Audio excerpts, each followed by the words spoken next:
Good morning students. आज lecture 9 में हम लोग पढ़ेंगे application of normal stress and strain.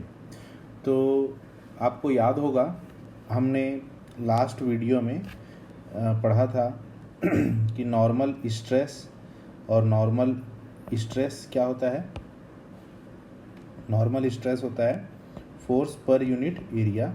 इस फॉर्मूले के कुछ लिमिटेशंस होते हैं जिसमें हम लोग ये एज्यूम करके चलते हैं कि throughout the cross section ये फोर्स यूनिफॉर्मली डिस्ट्रीब्यूटेड है। ऐसा ही नॉर्मल स्ट्रेस और स्ट्रेन, नॉर्मल स्ट्रेन क्या होता है, change in length upon original length. इसके अलावा हमने पढ़ा था कि stress is directly proportional to strain. ये हमने पढ़ा था, ये हुक्स लॉ के कहलाता है। हुक्स लॉ के प्रोपोर्शनैलिटी कांस्टेंट को ब्रेक करने के लिए हमने जो टर्म यूज़ किया था उसे हमने यंग्स मॉडुलस बोला, यंग्स मॉडुलस ऑफ इलास्टिसिटी। ठीक है, ये सारी चीज़ें हमने लास्ट लेक्चर में पढ़ी हैं। अब इस लेक्चर में हम लोग देखेंगे कि इन चीज़ों का यूज़ कैसे होना है, हम इसको कैसे यूज़ करेंगे, वो कौन सी सिचुएशंस हैं जहाँ पे हम लोग इसको यूज़ करेंगे। क्लियर? तो बार बार आपको क्वेश्चंस में एक टर्म बार बार यूज़ होगा जो है प्रिज्मेटिक सेक्शन। जब आप लोग बुक पढ़ेंगे या आप लोग क्वेश्चन करेंगे तो वहाँ पे मिलेगा प्रिज्मेटिक सेक्शन। प्रिज्मेटिक सेक्शन का क्या मतलब होता है कि वो अपना dimension along the length change नहीं कर रहा है, तो ऐसे सेक्शन को हम लोग प्रिज्मेटिक सेक्शन बोलेंगे। ठीक है, और वो सेक्शन कुछ भी हो, सर्कुलर हो, रेक्टेंगल हो, ट्रेपेजॉइडल हो, क्यूब हो, क्यूबॉइड हो, वो अपने क्रॉस सेक्शन को लेंथ के डायरेक्शन में चेंज नहीं करेगा। तो सपोज ये एक बार है जो सब्जेक्टेड है पी लोड में। इस बार की लेंथ P है, L है, और इस P लोड के कारण इसमें इलोंगेशन होता है delta L। Clear?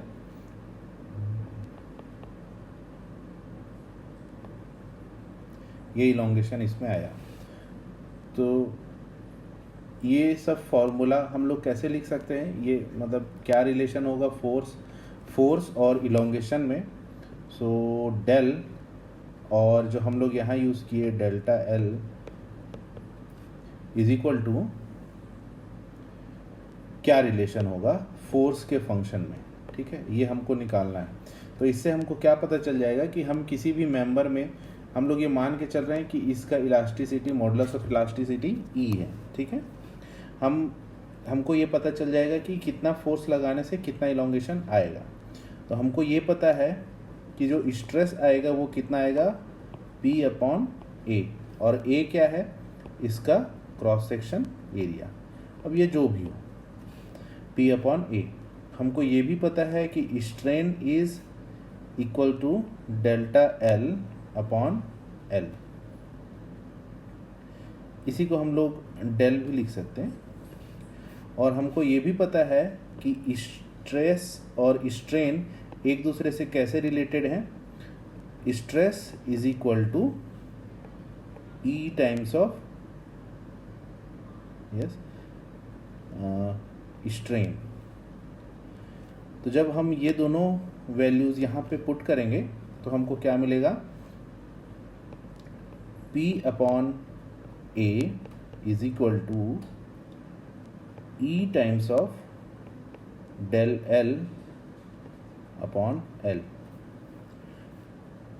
which is ultimately equal to delta L और del is equal to P into L upon A into E। तो ये एक बार में इलोंगेशन और फोर्स का रिलेशन है। ये इम्पोर्टेंट फॉर्मूला है आपके लिए। तो हम लोग यहाँ से कुछ चीज़ें कंक्लूड कर सकते हैं हम ये देख सकते हैं कि elongation in bar depends on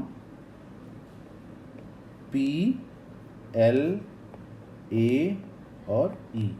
तो एल तो ऑलमोस्ट कांस्टेंट फिक्स रहेगा, बट पी कांस्टेंट भी हो सकता है, हमारे केस में अभी कांस्टेंट है, बट ये वेरी भी कर सकता है, वेरिंग भी हो सकता है।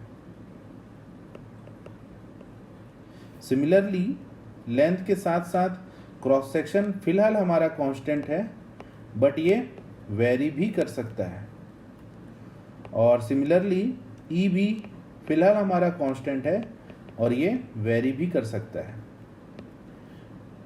क्लियर? तो इससे हमको क्या समझ में आता है, सपोज आपके पास सीलिंग से लटके हुए अलग अलग क्रॉस सेक्शन के 2-3 बार हैं। इन सब का एरिया अलग अलग है, A1, A2, A3। इन सब का लेंथ L1, L2, L3। इन सब का इलास्टिक मॉडुलस E1, E2 और E3। और फोर्स सपोज P लग रहा है, तो टोटल इलोंगेशन क्या होगा, del is equal to del 1 plus del 2 plus del 3। तो ये तो यहाँ पे इनकी वैल्यू क्या क्या होंगी, P1 L1 upon A1 E1 plus P2 L2 upon A2 E2 plus P3 L3 upon A3 E3। ये टोटल इलोंगेशन हो गया। क्लियर? अगर ये डिस्क्रीट चेंज ना होके कंटिन्यूअस चेंज होता, यानी कि अगर कुछ ऐसी सिचुएशन होती तो फिर क्या होता, अब इससे क्या हो रहा है, ये हमारा area is a function of x क्या है, यहाँ से डिस्टेंस। ठीक है। सिमिलरली अगर सपोज मैं ये बोल देता कि इसका लोड जो है P वो सेल्फ वेट है, तो सेल्फ वेट भी चेंज हो रहा है क्योंकि it is a function of volume and density, और volume itself is a function of area, और एरिया वेरी कर रहा है x। क्लियर? तो इस तरीके से आपको क्वेश्चन की टफनेस आपके लिए बढ़ाई जाएगी। क्लियर? तो जब ऐसे सिचुएशन आएंगे, कंटिन्यूअस सिचुएशन आएंगे, तो हमको क्या करना पड़ेगा, इंटीग्रेशन, छोटे छोटे पार्ट्स में इसको ब्रेक करके क्या करना पड़ेगा, इंटीग्रेट करना पड़ेगा। क्लियर? तो ये सिचुएशन आपको समझ में आनी चाहिए। ये बहुत ही सिंपल सा एग्जांपल है, इसके थोड़े थोड़े और एडवांस वर्जन हम लोग अभी देखते हैं। तो जैसा कि हमने अभी देखा कि PL अपॉन E कब आएगा, जब एक यूनिफॉर्म बार सब्जेक्टेड है किसमें, यूनिफॉर्म लोड में। ठीक है। इसके अलावा कुछ सिचुएशन हम देख लेते हैं। सपोज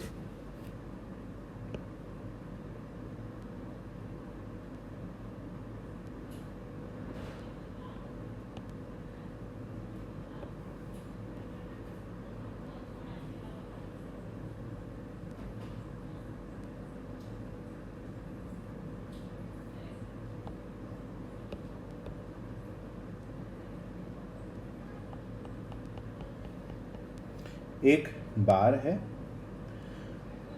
और इसके एक एंड में फिक्स्ड एंड है और दूसरा एंड फ्री है, ये लटका हुआ है सीलिंग से। ठीक है। और अब आपको इसके लिए इलोंगेशन निकालना है। आपको क्या निकालना है, टोटल इलोंगेशन का फॉर्मूला निकालना है। और किसके लिए निकालना है, सेल्फ वेट के लिए।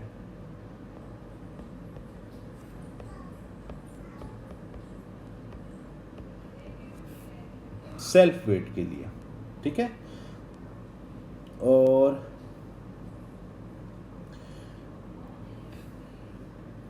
कांस्टेंट क्रॉस सेक्शन है इट्स ओन वेट के कारण, ठीक है। अब हम लोग सपोज हम क्या करते हैं, एक एरिया लेते हैं, small area, small area of length dy at a distance of y from bottom ले लिया मैंने। इसका टोटल लेंथ आपको गिवन है, दिस इज l, ये आपको गिवन है। तो इस सिचुएशन में इस एलिमेंट के बारे में सोचते हैं हम लोग।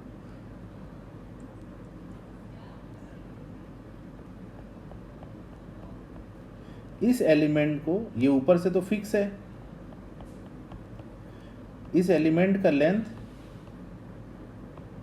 dy है और इसमें नीचे लोड लगा हुआ है कितना, वॉल्यूम, इसका वॉल्यूम इनटू डेंसिटी। तो सपोज डेंसिटी को मैं यूनिट वेट के लिए गामा लिख देता हूँ इनटू वॉल्यूम, और इसको मैं लिख सकता हूँ gamma into Y into area, क्योंकि मैं इस वॉल्यूम की बात कर रहा हूँ। क्लियर? तो अब मैं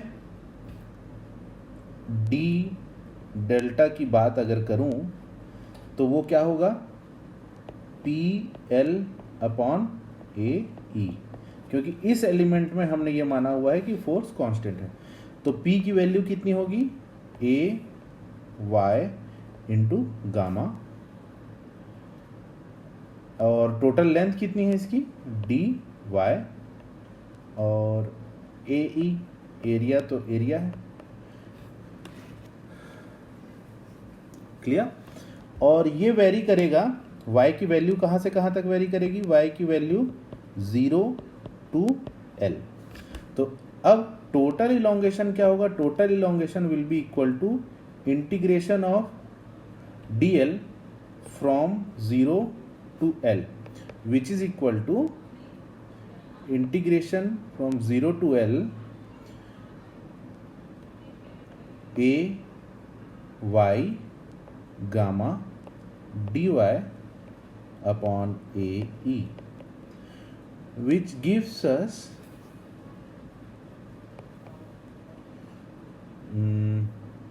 a गामा और ए ई कांस्टेंट है, तो y इंटू डी वाई का integration 0 to l, which will ultimately comes out a gamma a e into y square by 2 from 0 to l is equal to a gamma l into l upon 2ae। ठीक है? और ये क्या है, basically the total weight of the bar which is equal to W L upon 2ae। I hope आपको ये clear होगा। Similarly धीरे धीरे और भी डिफ़िकल्टी लेवल हम लोग बढ़ाते चलेंगे। फिलहाल के लिए इस लेक्चर में इतना ही। Thank you.